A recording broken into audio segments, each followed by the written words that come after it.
This German lieutenant picked up a charcoal. He drew a dividing line on the ground, dividing the room in half. One side belonged to the Germans, the other side to the British, and neither side could cross the boundary. When it was mealtime, they placed the table right on the dividing line. As British soldiers just about to sit down, they saw the Germans take off their cotton coats and change into crisp uniforms. The British soldiers were not to be outdone. They also changed into their uniforms. After dressing up, the soldiers began to eat. They were wearing their finest uniforms, eating the most simple oats. Turned out that just an hour ago, their planes had been shot down. They all were trapped on this snowy mountain in Norway, so the soldiers from both countries waited for rescue together in the cabin. But the blizzard kept raging on, and soon the food ran out. They had to dig up moss to use as food to fill their stomachs. The firewood also burned up. They took apart the wooden boards in the room, even dismantled the entire toilet, so the British soldier had to use an outdoor latrine. Suddenly he saw a herd of reindeer. The soldier banged on the wooden boards, calling his comrades inside, but by the time the others came out, the reindeer had disappeared. The soldier was furious. When he got back inside, German soldier found his favorite book Mein Kampf had been used as toilet paper by the British. He instantly flew into a rage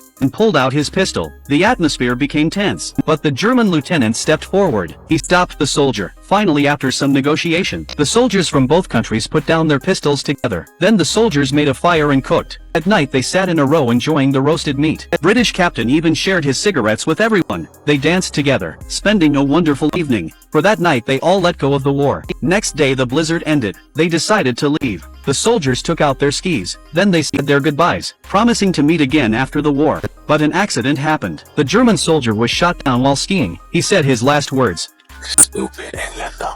Then the German closed his eyes. Turned out that a group of British soldiers was on patrol. Everyone was captured. They were taken back to the camp. The British captain was interrogated. The two were suspected of fraternizing with the enemy. At this moment the German lieutenant came. He didn't betray his British friends. Then the Germans were sent to a POW camp. The men shared a smile, hoping to meet again alive. This story tells us, war for ordinary people is just an absurd game.